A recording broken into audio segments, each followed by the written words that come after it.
स्वर्गीय वीर बहादुर सिंह कहते हैं कि जब ये मुख्यमंत्री थे तो विकास की धारा बह रही थी। पूर्वांचल ही नहीं, गोरखपुर ही नहीं, पूरे उत्तर प्रदेश में सिर्फ हो रहा था तो वो हो रहा था विकास। इसके बाद उनका एक पूरा कुनबा कह दे कि राजनीति के क्षेत्र में सक्रिय है। उनके बेटे फतेह बहादुर सिंह 7 बार के विधायक हैं। उनकी बहू साधना सिंह जिला पंचायत अध्यक्ष हैं। यानी कहा जाए तो विकास की जो बागडोर है, ये पूरी की पूरी बागडोर इस परिवार ने उठा रखी है। और ये करीब 1-2 सालों से नहीं है, अगर मैं कहूँ 35-40 सालों से, क्योंकि विधायक भी वो हैं फतेह बहादुर सिंह, तो करीब 7 बार के विधायक हैं। उसके पहले उनके पिताजी मुख्यमंत्री थे। तो ये कहना गलत नहीं होगा कि 50 साल राजनीति क्षेत्र में रहने के बाद वे विकास की धारा से जुड़े हुए हैं, विकास की बागडोर वो संभाले हुए हैं। आप सोच रहे हो कि मैं ऐसा क्यों कह रही हूँ, अचानक से ऐसी बातें मैं क्यों कह रही हूँ। दरअसल बात होती है कि हम घर के बाहर समाज में जो भी विकास करें, लेकिन हम घर के अंदर क्या स्थिति रखते हैं, अपने बुजुर्गों को हम क्या सम्मान देते हैं, ये भी बहुत ज़रूरी होती है। क्योंकि हम भारतवर्ष में रहते हैं। भारतवर्ष में हम जितने भी कामयाब हो जाएं, हमारी जड़ें घर से, अपनी धरोहर से, अपने पूर्वजों से, अपने माँ बाप से जुड़ी रहती हैं। लेकिन क्या वो बात हो गई कि जहाँ पे मैं खड़ी हूँ, इतने बड़े राजनीतिक क्षेत्र में रहने के बाद, इतना बड़ा राजनीतिक परिवार होने के बाद, पूर्व मुख्यमंत्री वीर बहादुर सिंह, वर्तमान विधायक फतेह बहादुर सिंह, जिला पंचायत अध्यक्ष साधना सिंह, उनकी सासू माँ, उनकी माँ, पूर्व मुख्यमंत्री, उनकी पत्नी चंपा देवी, स्वर्गीय चंपा देवी का ये आप स्मारक देख लीजिए, इनकी स्थिति देख लीजिए, जिसकी बागडोर पूरा परिवार करीब सालों से, 40 साल के ऊपर हो गए, सालों से ये कर रहा है। और यहाँ जहाँ माता जी की प्रतिमा है उसकी स्थिति देख लीजिए, टाइल्स टूटे हुए हैं, लग रहा है कि सालों से इसकी मरम्मत तक नहीं हुई है। माता जी की जहाँ आप मूर्ति देखेंगे, मूर्ति के ऊपर आप देखिए कि कोई भी छत्र नहीं है। प्रायः कहीं पे भी आप मूर्तियाँ देखते होंगे, ऐसे भी कई राजनीतिक मूर्तियाँ हैं, बहुत बड़े पूर्वजों की मूर्तियाँ हैं, लेकिन उनके ऊपर छत्र होती है, सुंदरीकरण होता है, दूर से लोग देखने आते हैं।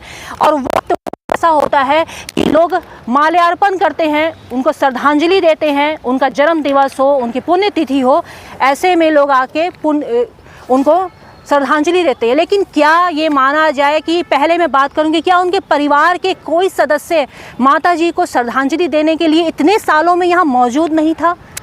आप स्थिति देखिए, कोई माल्यार्पण नहीं है, कोई कुछ नहीं है, ये सारी चीज़ें नहीं है। हम सरकार को बाद में दोष देंगे। पहले आप देखिए, गंदगी देखिए मूर्ति के ऊपर किस तरीके से बनी हुई है, ये गंदगी का अंबार देखिए। अगर साल में 2 बार, एक तो जन्मदिन हुआ, पुण्यतिथि हुआ, अगर ये माता जी को याद किया जाता होता तो इस प्रतिमा की साफ सफाई जरूर की जाती, माल्यार्पण जरूर किया जाता। मैं सुंदरीकरण तो छोड़ देती हूँ, जो टूट फूट आप देख रहे हैं, टाइल्सें टूटी हुई हैं, सारी चीज़ें मैं छोड़ देती हूँ, कम से कम मूर्ति की सफाई होती, लेकिन नहीं है। यहाँ पे जो चील कौवे हैं वो अपने गंदगी कर रहे हैं, यहाँ पर पूरा गंदगी का अंबार है। और ये वही चंपा देवी पार्क है जहाँ पे गोरखपुर महोत्सव होता है। गोरखपुर महोत्सव सोचिए, जहाँ पे बड़े बड़े कलाकार आते हैं, बाहर से आते हैं, कई नाइट्स होते हैं यहाँ पर, भोजपुरी नाइट्स, बॉलीवुड नाइट्स, ये सारे नाइट्स होते हैं। यहाँ पे लाखों लोग, अगर गोरखपुर की मैं बात कर लूँ, गोरखपुर के अलावा आसपास के जो क्षेत्र होते हैं वहाँ से भी लोग यहाँ पर आते हैं गोरखपुर महोत्सव में। क्या उनकी भी निगाह, दर्शकों की निगाह इस माता जी की मूर्ति पर, चंपा देवी पार्क आ रहे हैं, लेकिन क्या किसी को भी ये जहमत नहीं होती है कि चंपा देवी पार्क आ रहे हैं तो हम माता जी को नमन ही करते जाएं? ये वही जगह है जहां पर कई राजनीतिक पार्टियां अपनी रैलियों का बिगुल बजाते हैं, चाहे वो सत्ता के हों या वो विपक्ष के हों। इसी जगह पे वो अपनी राजनीतिक बिगुल बजाते हैं। जब वो चुनाव लड़ते हैं तो बड़ी बड़ी यहाँ पे जनसभाएं होती हैं, लेकिन कोई भी एक शख्स माता जी को श्रद्धांजलि देने के लिए यहाँ पे उपस्थित नहीं होता है। ये नहीं कहता है कि हम किसी भी जनसभा को संबोधित करने के पहले, जनता को संबोधित करने के लिए पहले हम माता जी का आशीर्वाद ले लें, क्योंकि अगर वो यहाँ आए होते, श्रद्धांजलि दिए होते, माल्यार्पण किए होते, आशीर्वाद लिए होते, तो उन्हें ये बदहाली भी नज़र आती। दूसरी बात यह है कि आज ये चंपा देवी पार्क सिर्फ और सिर्फ एक लोग गाड़ियाँ चलाना सीख रहे हैं, ड्राइविंग सीख रहे हैं। और ये चारों तरफ आप देखेंगे बिल्डिंग, ये वो पूरी जीडीए की कॉलोनी है, चारों तरफ विकास हो रहा है। ऐसा नहीं कि इस एरिया में विकास से लोग बहुत दूर हैं, ऐसा भी नहीं है। दूर दूर देखिए बिल्डिंगें बन रही हैं। यहाँ पर देखिए जीडीए के द्वारा नया काम चल रहा है, कुछ यहाँ पे बन भी रहा है, लेकिन शासन प्रशासन अधिकारी किसी को भी नहीं दिख रहा है कि जिस चंपा देवी पार्क से गोरखपुर की पहचान है, उस माता चंपा देवी के लिए हम सुंदरीकरण करवा दें। सुंदरीकरण हो रहे हैं, पूरे गोरखपुर में हो रहे हैं, तमाम पार्कें हैं जिसका सुंदरीकरण किया जा रहा है, नई मूर्तियां बनाई जा रही हैं, नए पार्क किए जा रहे हैं। लेकिन क्या वो वजह है कि माता चंपा देवी आज इस हालत में यहाँ पे खड़ी हैं? कोई सुंदरीकरण नहीं, कोई खूबसूरती नहीं है, एक माल्यार्पण नहीं है, एक सम्मान नहीं है, एक कुछ भी नहीं है। आप ये सोचिए, हैरान करने वाली बात है। मैं किसी एक इंसान को नहीं कह रही हूँ, उनके परिवार से लेकर शासन प्रशासन राजनीति पक्ष विपक्ष हर कोई दम भरता है इस चंपा देवी पार्क में कार्यक्रम करने के लिए। ये वही चंपा देवी पार्क है जहाँ पे कई तमाम रैलियाँ निकलती हैं, चाहे वो सत्ता पक्ष के हों विपक्ष के हों। और हमारे उत्तर प्रदेश के मुखिया वो भी यहाँ पे प्रोग्राम कर दिया करते हैं, वो भी यहाँ पे आते हैं। गोरखपुर के सांसद हैं वो भी यहाँ पे आते हैं, हर कोई यहाँ पे आता है, लेकिन कोई भी माता को नमन करने यहाँ पे मौजूद नहीं होता है। आखिर ये क्या बदहाली है? हम ये किस ओर जा रहे हैं कि जो हमारे देश हमारे गोरखपुर की पहचान है, हम उस माता चंपा देवी पार्क के सुंदरीकरण को लेकर हम सोच भी नहीं रहे हैं। आप स्थिति देख लीजिए, सारी चीज़ें झाड़ियाँ उगी हुई हैं चारों तरफ।